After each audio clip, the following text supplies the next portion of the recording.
வணக்கம் மக்களே, நான் உங்களுடைய சவுதி அரேபியால இருந்து. அதாவது எலெக்ஷன் முடிஞ்சு ஒரு 3 நாள் ஆகுது. இன்னைக்கு நம்ம இந்த வீடியோவை கண்டிப்பா பண்ணணும்ட்டு என்னோட நண்பர்கள் சிலர், அதாவது நான் ஒரு வீடியோ சென்ட் பண்றேன்டா, அந்த வீடியோக்கு உன்னால பதில் சொல்ல முடியுமா அப்படின்னு ஒரு வார்த்தை கேட்டாங்க. சரி, அந்த வார்த்தையை நான் என்னோட காணொலியிலேயே நான் உங்களுக்கு காட்டுறேன் அப்படின்னு சொல்லிட்டு தான் இந்த வீடியோ பண்றேன். ஆமாங்க, அதாவது ஜென்சி பாலிடிக்ஸ்னு சொல்லிட்டு ஒரு யூடியூப் சேனல், அதுல வர ஒரு சகோதரர் என்ன சொல்ல வர்றாருனாக்கா, அதாவது இந்த எலெக்ஷன் 4 முனை எலெக்ஷன் ஒன்று நடந்ததுல, இந்த எலெக்ஷன்ல சீமான் என்பவர், அதாவது நாம் தமிழர் கட்சி, அதாவது ஜனநாயக முறைப்படி கட்சிக்காக உழைச்சி அவங்க மக்களோட செல்வாக்க பெற்றார்களா இல்ல காந்தி நோட்டை அவங்க பெற்றார்களான்னு சொல்லிட்டு ஒரு டாபிக் வச்சு பேசினாங்க. அதாவது அருமையா பேசியிருக்காரு. அதுல பேசும்போது எப்படி சொல்லுவாருனாக்கா, அதாவது சீமான் அவர் வந்துட்டு அவரோட கொள்கை கோட்பாடு, அதாவது தற்சார்பு பொருளாதாரம், இயற்கை வளம், விவசாயம், இதெல்லாம் பேசுறதெல்லாம் சிறப்பா பேசுறாரு. இதுல எந்த ஒரு மாற்று கருத்தும் இல்ல,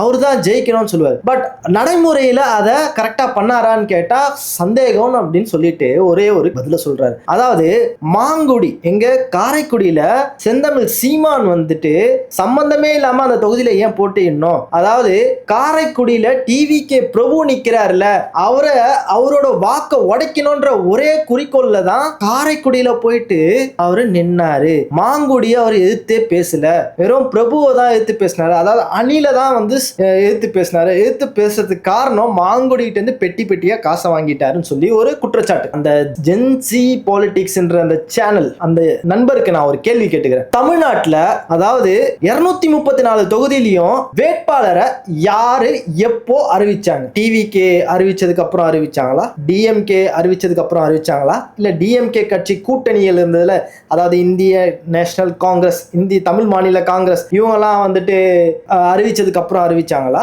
இல்ல ஏடிஎம்கே அவங்க கூட்டணி எல்லாம் அறிவிச்சதுக்கு அப்புறம் அறிவிச்சாங்களா? இங்க யார பத்தியும் கவலைப்படல மிஸ்டர் சீமான். அவரோட ஆட்களை முன்னாடியே வந்து 234 தொகுதியிலையும் அவர் இறக்கி விட்டுட்டாரு. அதாவது இறங்கி வேலை செய்யுங்க, உங்களுக்கான ஒவ்வொரு தொகுதியும் நம்ம கொடுத்தாச்சு, இதுக்கப்புறம் களத்துல நம்ம போராடணும்ன்ற ஒரே குறிக்கோள்ல அவரு ஒவ்வொரு தொகுதியிலும் வேட்பாளரை அறிவிச்சார். நீ எல்லாம் என்னடா சொல்றது? அணில்களை வறுக்கிறதுன்றது வந்து அது ஒரு டைம் பாஸ், என்டர்டைன்மெண்ட். சாட்டைக்கு அது ஒரு என்டர்டைன்மெண்ட். என்ன பண்றது, உங்களை மாதிரி ஆட்கள் நீங்க பேசுற அரசியல் வந்துட்டு காமெடி. அந்த காமெடியை இந்த மக்கள் புரிய வைக்கணும்னா உங்களை மாதிரி ஆட்களை வச்சு சொல்லுதான், ஓ இவ்வளோ அரசியல்ல தற்குறிகள் இருக்காங்களா, இந்த அளவுக்கு யோசிக்கிறாங்களா அப்படின்றது புரியும். ஏன்னா அதுலயும் சிலர் இருக்காங்க, அதாவது சினிமா மோகங்கள் இருக்குல்ல, அவங்கள ஃபாலோ பண்ண சொல்ல இந்த யூடியூபோ இன்ஸ்டாகிராமோ எடிட்டிங் வீடியோஸ் இதெல்லாம் அவங்க கை வந்த கலையா போயிடுது.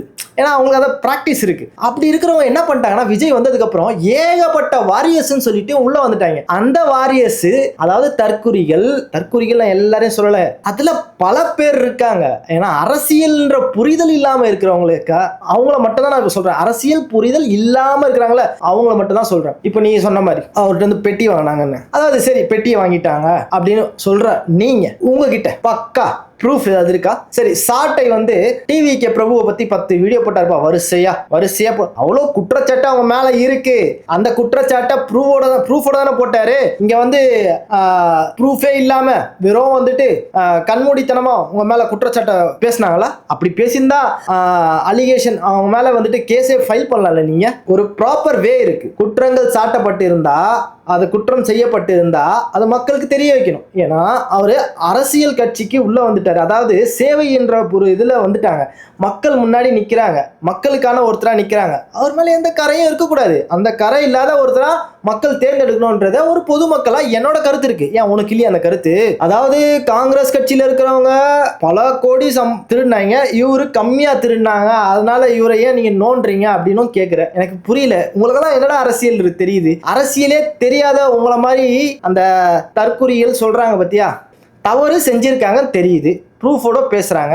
ஆமா அவர் தவறு செஞ்சாங்க, விட்டுரு. மாங்குடி தவறு செஞ்சாங்கன்னு சொல்லலையா? அவர் மாங்குடி பத்தியும் வீடியோ போட்டிருக்காரு, போய் பாடுறா. சாட்டையில வெறும் சாட்டை இல்லை, நீ சாட்டையை மட்டும்தான் ஃபாலோ பண்ற. உன்ன மாதிரி ஒருத்தர் வீடியோவை எனக்கு ஃபார்வர்ட் பண்ணனால தான் நான் உன்னை பார்த்தேன், இல்லைனா அதையும் பார்த்துருக்க மாட்டேன். இந்த ஜென்சி பாலிடிக்ஸ்னு ஒருத்தனை 8 மாசத்துல மேலே வந்தானா முக்கால்வாசி அவனோட டார்கெட் வேற எதுவுமே இல்லை, டிவிகேல இருக்க அந்த மெம்பர்ஸ், அவங்களோட சப்போர்ட்டர்ஸ், அவங்க தான் உனக்கான ஒரு ஃபாலோவர்ஸாக இருப்பாங்க. ஏன்னா நீ பேசுகிற அரசியல் அந்த மாதிரி அரசியலை ரசிச்சு ருசிச்சு பார்க்குற ஒரே ஒரு விஷயம் அணில்கள். அவங்களுக்கு தெரிஞ்ச அரசியல் இதுதான் இருக்கும், வேற எதுவுமே இருக்காது. அப்புறம் அடுத்த ஒரு குற்றச்சாட்டு, நத்தம் சிவசங்கரன் தொகுதி, இந்த தொகுதியை வந்து ரொம்ப பர்ஃபெக்டாக அவருக்கு தெரிஞ்சு அவரை தூக்கி வேற தொகுதியில் போட்டாங்க. ரொம்ப கஷ்டப்பட்டு அவர் இருந்தார். எந்த ஆட்களை எந்த தொகுதியில் போடணுன்றது அந்த கட்சி டிசைட் பண்ணுது. அந்த கட்சி டிசைட் பண்ணி அதை அக்செப்ட் பண்ணி 24 hours பக்காவாக வேலை செய்கிற நபராக பார்த்து அதில் போட்டிருக்காங்க. அவருக்கு கிடைச்ச இடத்துல அவர் பர்ஃபெக்டாக வேலை செய்கிறார். ஏன் உனக்கு அவ்வளோ டவுட்டு?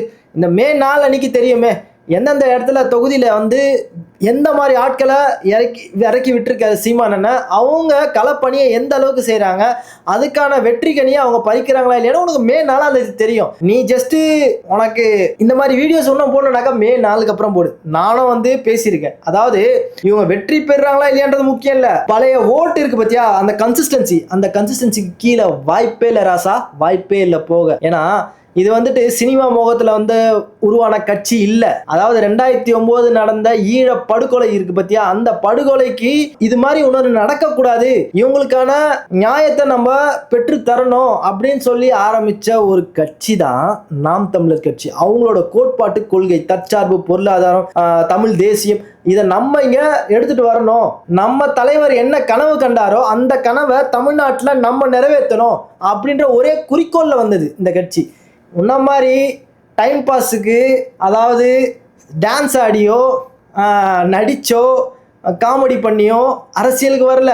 அதாவது போராட்ட களங்களில் பல போராட்டங்களை ஃபேஸ் பண்ணி ஜெயில், அதாவது சிறைக்குள்ளே சென்று அங்கேருந்து பல விஷயத்தை கற்றுக்கிட்டு வெளியில் பல போராட்டங்கள் மக்களுக்காக கூட நின்று அதுக்கப்புறம் அரசியலில் வந்து அந்த அரசியலில் படிப்படியாக முன்னேறி இன்னைக்கு ஒரு 8.22% வாக்கு வாங்கியிருக்காங்கன்னா, அந்த வாக்கு நீ சொன்னியே 36 லட்சம் மக்களை நினைச்சாதான் கஷ்டமாக இருக்குது. இங்கே கஷ்டம் இல்லை, 36 லட்சம் மக்கள் வந்து நம்பிக்கையை வளர்த்துருக்காங்க நாம் தமிழர் கட்சியில். அதாவது தற்சார்பு பொருளாதார பின்னாடி தாடா தமிழ்நாடு வளரும் அப்படின்ற நம்பிக்கையில் இருக்காங்க.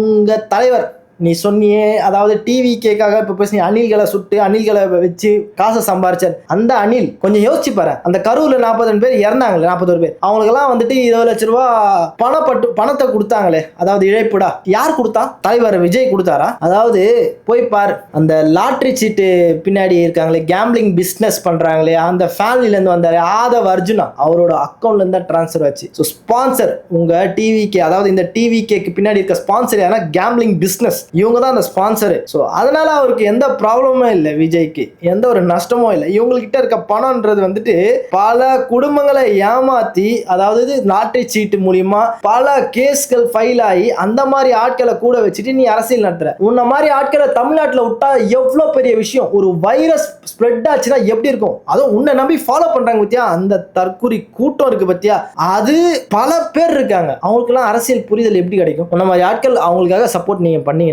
எப்படி அவங்களுக்கு அரசியல் புரியும்? யோசிச்சுப்பார். ஒன்றும் இல்லடா, நீ சாட்டை என்ன வீடியோ மட்டும் பார்க்க வேணாம். இடும்பாவன் கார்த்தி இருக்காரு, அவரை விட்டா அதே சிவசங்கரன் இருக்காப்புல, பல பேர் இருக்காங்க தமிழ் தேசியத்தில். அதாவது நாம் தமிழர் கட்சியில் பல பேர் இருக்காங்க. ஐடிவிங்னா ப்ரொஃபஷனலா போய் ஐடிவிங்ல இல்லை, என்ன மாதிரி சில பேர் இருக்காங்க, அவங்களும் பேசுவாங்க. உன்னோட கருத்துக்கு பதில் வேணும்னா பல பேர் வீடியோஸை போய் பாரு, சரியா? வெறும் சாட்டையோ, ஆமாயா சாட்டை அணில்களை பேசி சம்பாரிச்சாரியா, சம்பாதிக்கிறதுல என்ன தப்பு?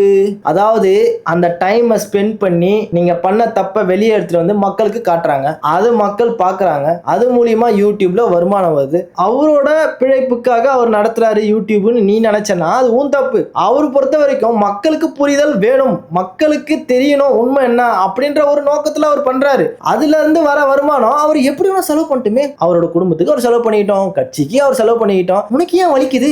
உனக்கு ஏன் நோவுது? உனக்கு ஏன் எரியுது? அந்த மாதிரி விஷயம் பண்றனால உன் குடும்பத்துக்கு ஏதாவது லாஸ் ஆச்சா? தாவேக்கான்ற ஒரு கட்சின்றது தமிழ்நாட்டுக்கு தேவைப்படாத ஒரு கட்சி.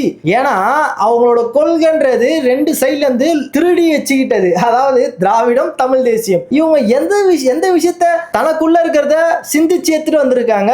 நீ வந்து அவங்கள பேசுறதுல தப்புன்னு எப்படி நீ சொல்லலாம்? தம்பி, 24 வயசு முக்கியம் இல்ல தம்பி, அனுபவம் முக்கியம் தம்பி. எகிரி குச்சவனே எல்லாத்தையும் கத்துக்கலாம் நினைக்காதீங்க. நாங்களாம் கத்துக்கிட்டே இருக்கோம். அந்த மாதிரி பல விஷயங்கள் அடிபட்டு திருந்துவீங்க. இது மட்டும் இல்ல, இன்னும் பல வீடியோக்கள் உன்னை சார்ந்து உன் மக்களை சார்ந்து நம்ம பண்ணிட்டே இருப்போம். பாருங்க, கதருங்க. இன்னொன்னு சொல்லட்டுமா, நான் ஒரு அலிகேஷன் வைக்கிறேன். இந்த அலிகேஷன் உன்ன மாதிரி ஆட்கள் பேசுற மாதிரி ஒரு ஏனோ தானோ பேசுற மாதிரி, அதாவது அடுத்தவங்களுக்கு மனசை மாத்துற மாதிரி. உன்ன மாதிரி நான் ஒரு கருத்தை சொல்றேன். இந்த கருத்தை நான் சொல்லும் போது உனக்கு வலியுதா இல்லையான்னு சொல்லி, அதாவது சீமானன் அடிக்கிறதுக்காக தான் விஜய் காரைக்குடிக்கு போனார். டிஎம்கேவை ஜெயிக்க வைக்கணுன்றதுக்காக தான், அதாவது ஸ்டாலினோ இல்ல உதயநிதியோ நிக்கிற இடத்துல அவர் போய் எதிர்த்து எதுவுமே பேசல. கரெக்டா?